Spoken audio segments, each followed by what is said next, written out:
Hey there. Yo guys, Jinkies here, and today I'm bringing you the Venthyr video of the Covenant series.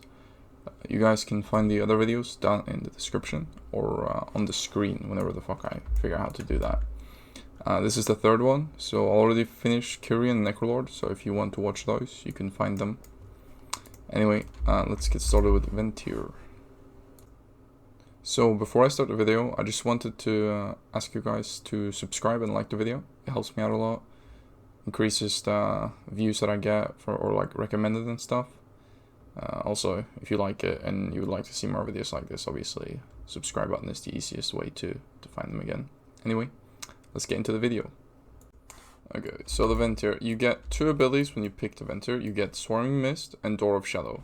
Now, Door of Shadow, it's just like an ability that gives you movement, so you can teleport like a blink, but it's a cast time to it.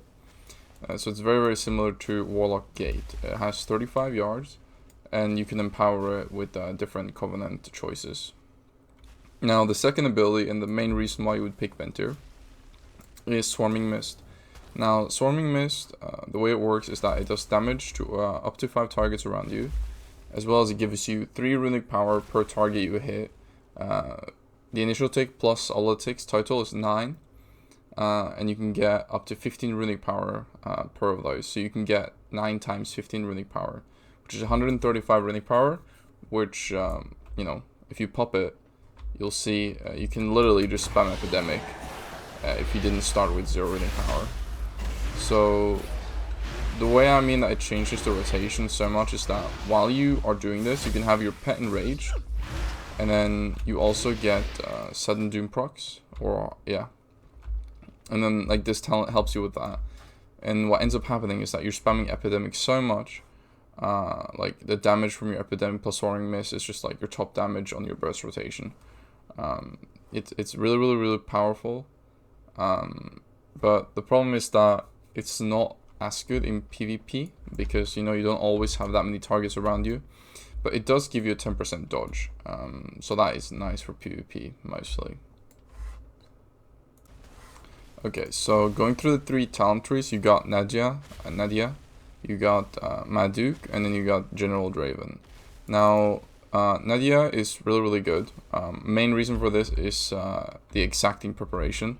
So in Mythic Plus, obviously you have Flask, you have Weapon Enchant, or like extra stuff, and then you have Food Buff. In PvP though, it only increases your Runeforge.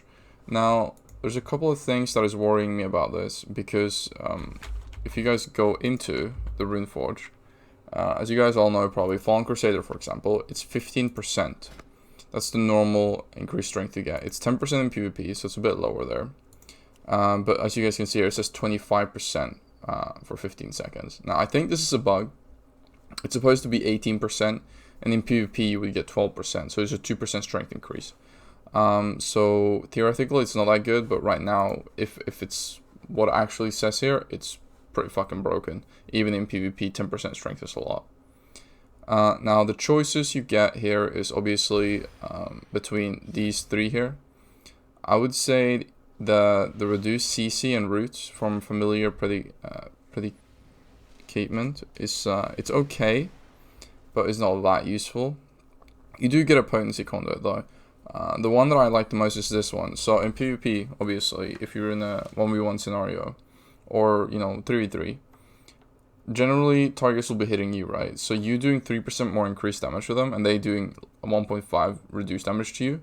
Even from one target, it's a lot. It's equivalent to 4.5% damage change. Now, the way it works is that the first target you do damage to, so if I choose this, if I hit this target first, I will get the buff on this target, not the other targets. So it doesn't matter if they hit you. It matters who you hit first. Now, to reset this effect, you have to leave combat, I'm pretty sure. And then you can re-enter it on another target. Now, like, it instantly went back on him, even though I'm not in combat with him, because the dots... So it might be hard to change the target of it. Like, as you guys see, when I left combat, I just put it on a random one. They might want to change that to like only work on direct damage effects to make it a bit easier to manage if you want to change it, but you have to leave combat though, which can be a bother. But still 3% increased damage to the target you're hitting mainly, or the first target you hit, plus 1.5% damage reduction is pretty fucking good. I mean, it's equivalent to having 4% verse or 3% verse, which would be the same, kind of. Now, the other thing that's really good about is Thrill Seeker. Thrill Seeker, basically it takes 80 seconds, and then you get 20% haste for 10 seconds. In PvP, you will not be able to kill stuff. I think you might get 4 stacks from pets dying around you and stuff, but it doesn't happen too much, so it's really easy to just have a timer, or just look at your buffs and be like, okay, in 10 seconds I have 20% more haste. I compare that with like Unholy Frenzy and get like a stupid amount of haste and burst really hard. So yeah, also you have the choice between Fancy Footwork and Agent of Chaos. I think Fancy Footwork is good, but the fact that you don't get a potency conduit makes it really bad. And you kind of want at least one potency conduit when you play PvP in Holy DK. So then you'll just choose this one. It says 6 seconds, but it's actually 3 seconds in PvP. But it is nice. Okay, so the Mad Duke. Now the Mad Duke is interesting because this mastery buff that you get from the first choice here, it's good. It's 500. It's the highest you can get from all of the Covenants. And mastery buff is going to increase your damage a lot. Now the problem is that in PvP you move around a lot, and then it's an area of effect. Basically what happens is that there will be a guy here with a parasol, and it will be around this area here that you can get the mastery buff. Now in PvE, obviously it's easy to stand in it unless there's mechanics that you gotta do something about, which makes Mad Duke, you know, less good. But it does have the choice here, where you can remove roots when you use Door of Shadow. Now this is really nice in PvP. If you're not a gnome and you're not playing Death Advance, then you don't have another way to get out of roots. So this would get you that. It's obviously a 1 minute cooldown. The second choice there is not that good. You get 2 charges, but increases it to 1 minute and 30-second cooldown. I don't know. And it gives you a finesse. Like, endurance is better than finesse in my opinion. The only finesse one that's good, it's the chilled force tear that reduces the cooldown by up to 48 seconds on your IBF. The next thing that you get, or the 3 choices you have here, is the versatility here. So like when you press Swarming Mist, you get 6% verse, and your allies get 3% verse, and it lasts for 10 seconds. Now this one's obviously useless in PvP because you cannot use combat potions in PvP. So yeah, you would never choose this. And then they grant a shield every time someone heals you. This is pretty fucking terrible. So the only really choice you have here is the versatility, which is nice. It's 6% verse for 10 seconds when you use your Swarming Mist. So not that bad, but overall he's not that good for PvP. Now lastly we have General Draven. Now General Draven, he is interesting because of the first option here and the last option down here.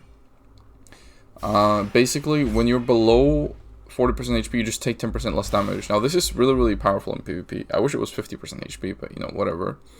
The secondary effect though is kind of useless. You could kill people with it, but people might make YouTube videos about it and stuff. But like a DK could grip someone on a corpse of a friendly person that died, and then, you know, explode the fuck out of them, doing like 40k damage or something. Other than that though, the 10% damage reduction is really good. Right, and then you have, instead of having an empower effect for your Door of Shadow, you're gonna get movement speed every time your partner gets movement speed. So like, say you're playing the Windwalker, he's gonna Tiger Lust himself, then you're gonna get 30% movement speed for 6 seconds. Like if you're playing with a Rogue, if you press a sprint, you're gonna get 30% movement speed for 8 seconds. Now this is one that's really interesting to me. It just like makes you able to follow your teammate when they're sprinting themselves. I think this one is actually pretty fucking powerful. But the problem is that would be like an offensive thing, and this tree is mostly defensive stuff. Like the second one as well, as you can see, every time you use Door of Shadow, you get 15% HP shield, which is not bad, which is pretty nice. Basically makes your Door of Shadow into the one that you get from the Necrolords. Very similar. You get about 5k shield, which is about the same. Here you have options that are kind of useless. And then the last one here, when standing still you get stamina, and 4% damage healing increased. And it lasts for 6 seconds after moving, and you only need to stand still for 4 seconds to get the effect. This is a really nice effect. It's not as good as the one you get from the Kyrian, obviously, but nice nonetheless. Now this one is okay as well. It's a superior tactic. Every time you dispel or kick. So classes with the spells, this is much better. I think you should just get 10% crit every time you land the kick, and then the spells should have a 30-second internal cooldown, because landing interrupts is not that easy. So at least for PvP, it would be nice if it was like that. 10% crit is not that much though. I would say the 20% haste is probably more valuable. And then you have the last one here. While you're above 80% HP, you get strength, 4% strength max. And then you just don't have to go below 50%. This one is completely useless in PvP unless you're 100% sure you're never going to go below 50%. But if not, then this is kind of useless in my opinion. But yeah, that's all the talent trees. So basically, to sum it up, Venthyr is really good in Mythic Plus. It's okay in PvP. So if you are mainly going to focus on Mythic Plus, then choose Venthyr. Anyway, that's all. Thank you guys for watching. Peace.